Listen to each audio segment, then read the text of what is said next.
guys? Welcome back to Spoil Ryan TV. I got another reaction video for you guys, and this is going to be a little bit different than my normal reactions. I'm essentially going to be doing my reaction to a very controversial political figure. Uh, if I'm making the right description for this guy, his name is Ben Sharpio, or is it Ben Shapiro? I'm not sure about the pronunciation of his last name, but we'll just call him Ben for now. And Ben, like I said, you either love him or you hate him. This guy, he talks a lot. He talks a lot of mess, but the difference between him and a lot of other politicians is the fact that he can back it up. He very rarely um, adds a lot of fluff to what he says. A majority of it is supported by facts, and he quotes them or he points them out as he's talking about them. It's really hard to catch him off guard because a lot of people have tried and failed miserably. I'm doing some reactions to those as well because he really when people come at him with an argument, he comes right back. He does not hesitate. He's he's remorseless.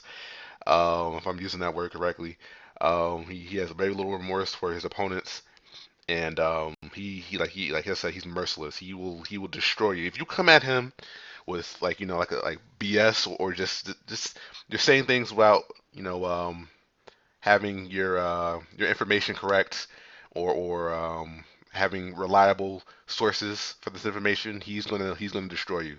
So that's why people don't like him too much because he's really good at arguing and in very few instances does he like lose an argument, and that's why he's starting to rise up in the the public eye because every time he's debated or someone debates him on a specific subject, um, he goes in. He actually has a few ways. He's trying to teach other people like him how to destroy the liberals. I believe is the group of people that he feels are in the way of whatever he's trying to do.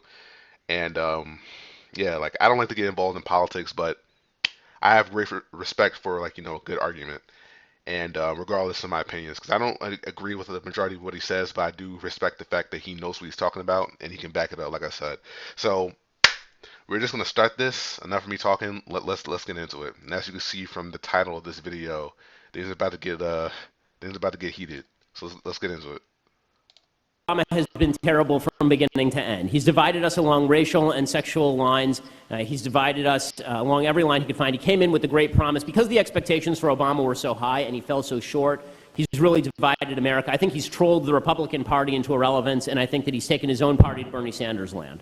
And I think that, he's done that through policy, but he's mostly done that through his style. When Obama was elected, there was this great hope that he was finally going to help conciliate the greatest conflict that has ever torn the nation, the racial conflict, right?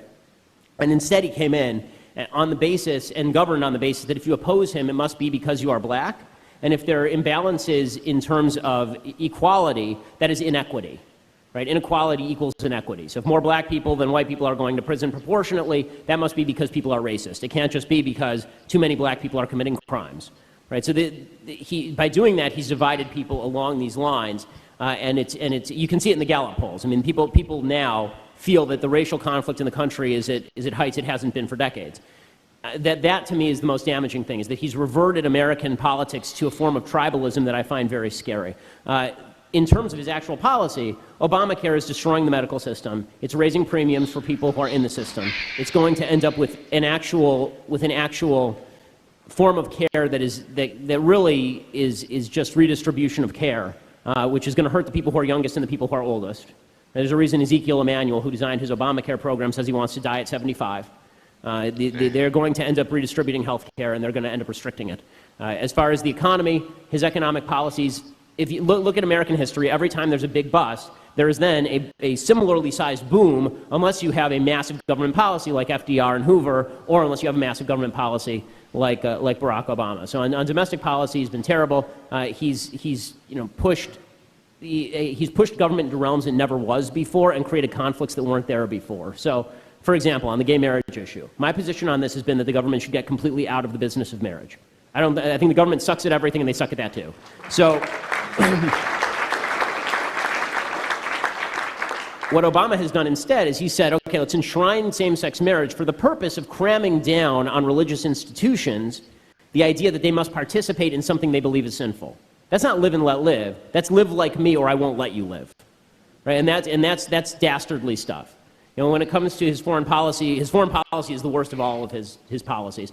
He's set the world, I mean, it's cliche at this point, but he has. He set the world on fire. His Libya war is a disaster and handed guns to terrorists. You know, he talks about handing guns to ISIS. He actually did that in Libya. He talks about, you know, Syria is a disaster area. The attempt to make Iran into a regional power with the assumption that they're going to moderate themselves is utter asininity. It's just foolishness on an unbelievable scale. His handing over of power to Russia in Crimea is going to end with NATO possibly breaking apart, because Russia's just going to continue encroaching on outlying portions of the NATO alliance, and basically say, fine, come and get me, coppers. And he's allowed the Chinese to expand their realm of influence into the South China Sea, and you're going to see increasing Chinese intransigence and aggressiveness, because China demographically this happens with every country where you have a lot more males than females. China demographically, there are 125 males for every 100 females. When you have a lot of excess young men, there's only one thing you can do with those people, and that's put them in the army. And that's basically what China has done. So they're going to get very aggressive on the world stage very quickly. So every aspect, Latin America, of course, has become a disaster too. Every aspect of this presidency has been terrible, but when you have the media on your side, and when you're a likable fellow, and he is likable on camera, then those are assets that matter. And this is why when people say, you know, how could we end up with a reality TV show host like Trump running? He's the second one to do it.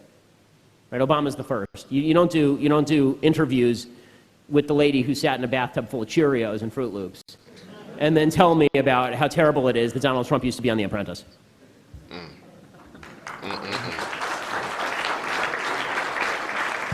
First, I don't care about your feelings. Like, just be perfectly clear, I care nothing about your feelings.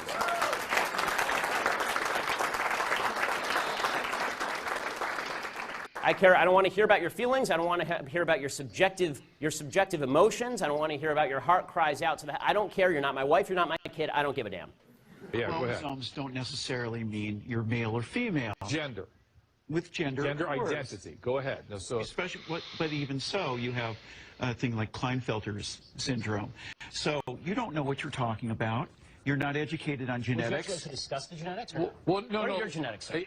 So let's stay away from the genetics and back to the brain scans. You cut that out now, or you'll go home in an ambulance. Yeah, that seems mildly inappropriate for a political discussion. Wow. Well, the problem is twofold here. One is what's actually being taught in certain ethnic studies classes, which tends to be on a myopic focus on the idea that America is a racist place against certain ethnicities and minorities. The second point here is just the giant waste of taxpayer dollars that this constitutes. Look, I took Jewish studies courses when I was at UCLA. There are only two reasons that you take a Jewish studies course. The first is to meet girls, and the second is to get an easy A. And that's why most students are taking ethnic studies courses unless they're buying into this radical ideology that really is the basis of all ethnic studies courses throughout America.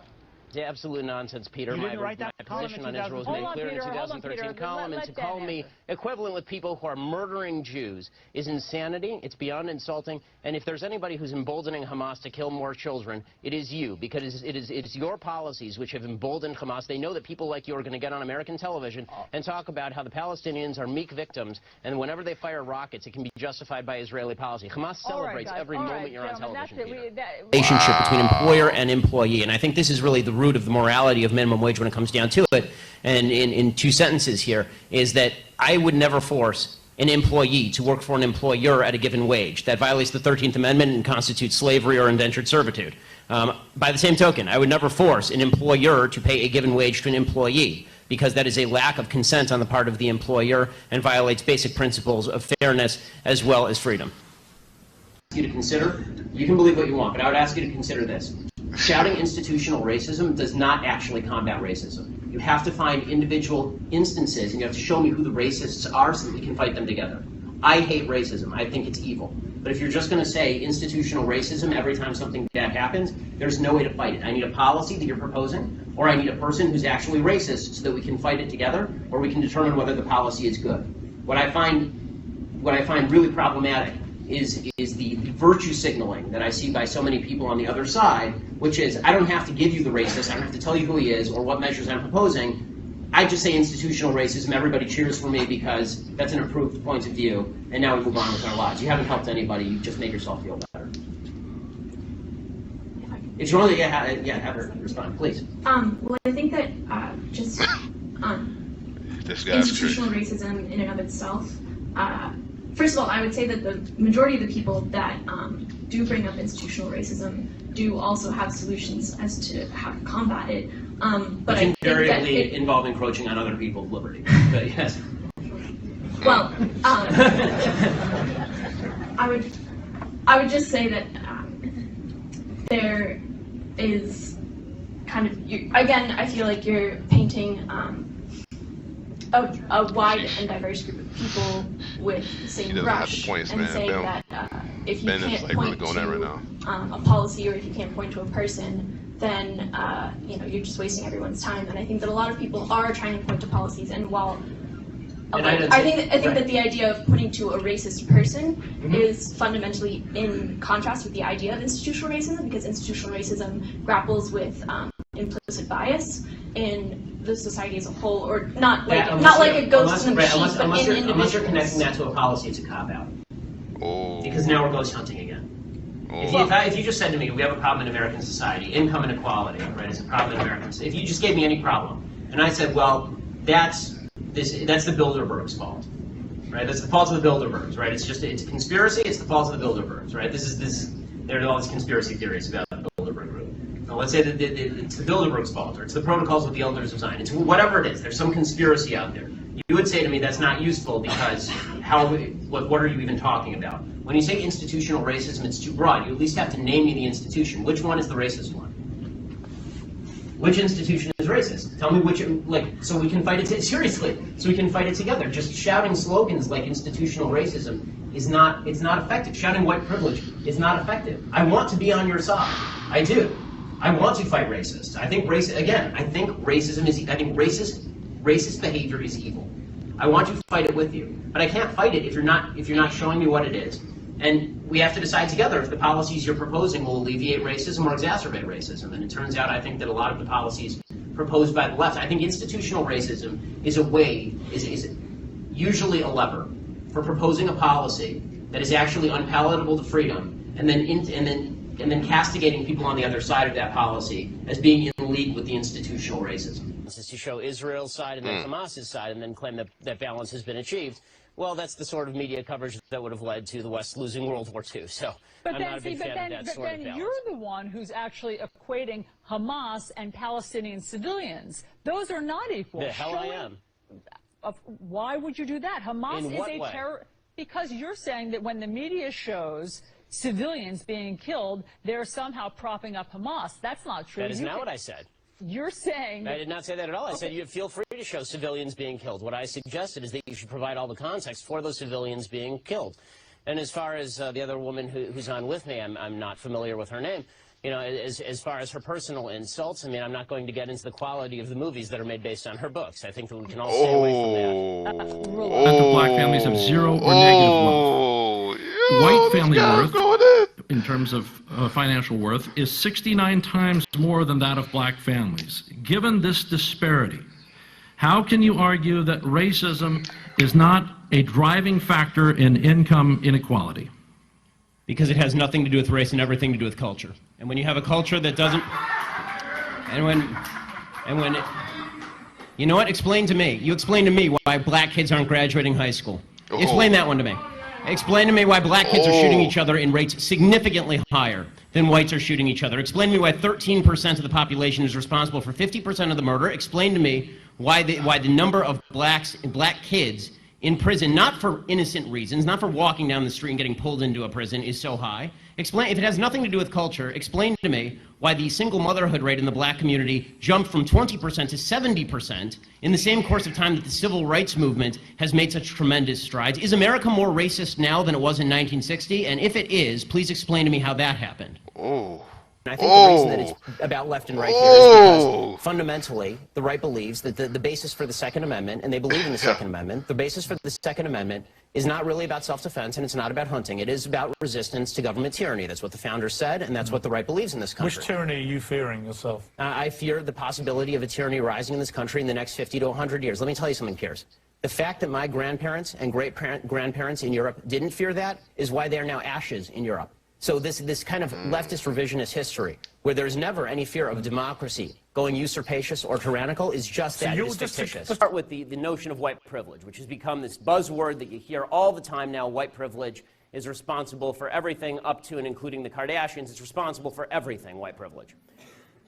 White privilege is a way to silence anybody who is not of color. That's what white privilege is. It is just a leftist bullshit term that means shut up because you are not a member of a minority group, a privileged minority group in the leftist space. It's reverse racism of the highest order. You're basically saying to white people who aren't racist, and you can't find any proof of their racism, that they must be racist because they're white. That is called racism.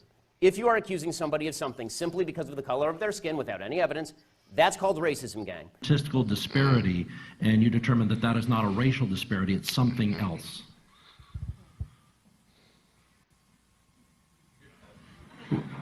Well, we can return to it. That's okay too. Ben, did you want to? Yes. It's called evidence of racism. When there is no evidence of racism, it's probably not racism. When there is actual evidence of racism, it's probably racism. And the fact that everybody jumps from there's inequality and therefore there is inequity, just because there's inequality does not mean there was inequity. But there has to be racism. You can't say there's no racism. Without evidence? No. I'm just saying that I don't know which animal. Maybe we're talking about dogs or something. I'm talking about human beings, and I'm like, human beings are most likely going to have racial prejudices. I'm just so sorry. I'm just so sorry. I don't know. I come from planet Earth. Charles, I want to ask you a question. So your default is that when there is no evidence, racism is the deciding factor. No, it's not saying that.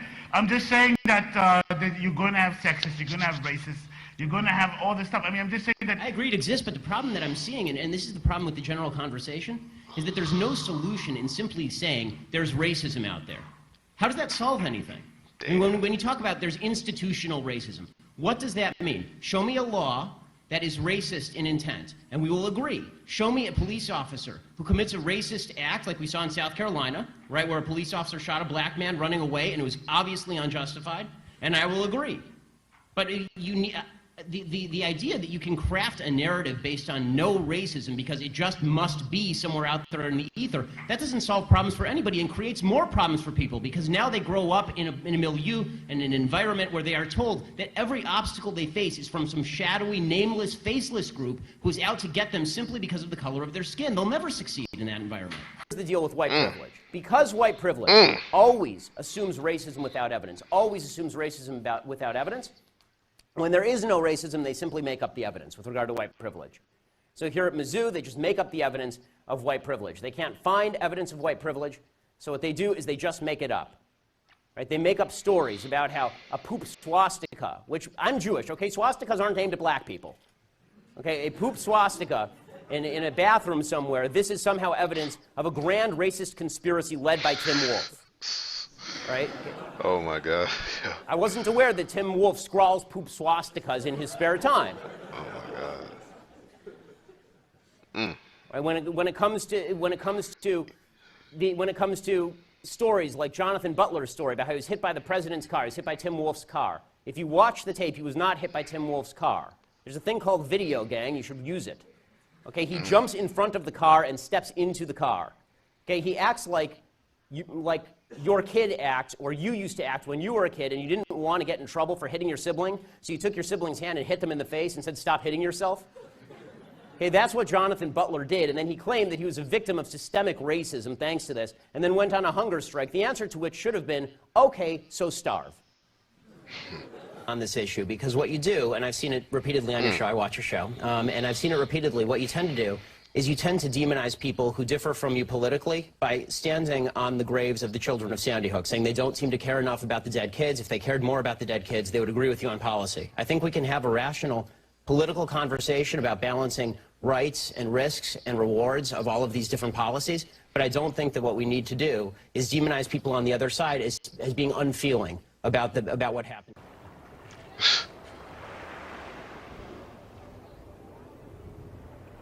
Hello, everyone. Hey, I'm just stopping by to remind you that liberals are insane. Social justice warriors are becoming more violent and triggered than ever before. Anyways, be sure to subscribe to KGP TV on YouTube and have a blessed day. Yeah, man. Oh man, all right, well, there you guys, there you have it. A lot of stuff to take in, and like I said, he's a very straightforward type of guy. He doesn't hold back his opinion, and that's just a taste. I'm gonna be doing more reactions to his arguments in the future. I'm probably do as many as I can today, and then yeah, man, just sit back and just review this because this is a lot of stuff to take in, and hopefully I can find some more videos with a little bit better quality because a lot of these compilations are made from people actually recording it with their phones. Because I guess it wasn't like a really big event, or like the people who actually recorded the full event, or where like wherever he was talking at, probably have it on some other site. So some people had to just use their phones or whatever. But yeah, hopefully I can find some more with better quality. Until then, thank you guys so much for watching, and I'll see you guys in the next one. All right.